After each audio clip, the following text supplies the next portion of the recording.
Alors dans les IA, une fois que le nom est apparu, plusieurs approches.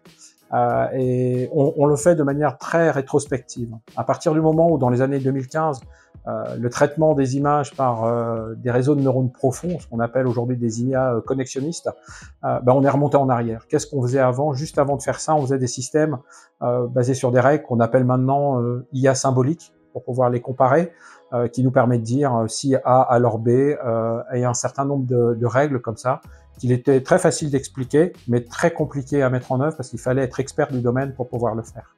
Les années ont fait que, en 2015, particulièrement dans le domaine du traitement et l'analyse d'images, les réseaux de neurones profonds sont apparus avec des résultats simplement époustouflants. En 2015, la reconnaissance faciale par algorithme est plus performante qu'un humain.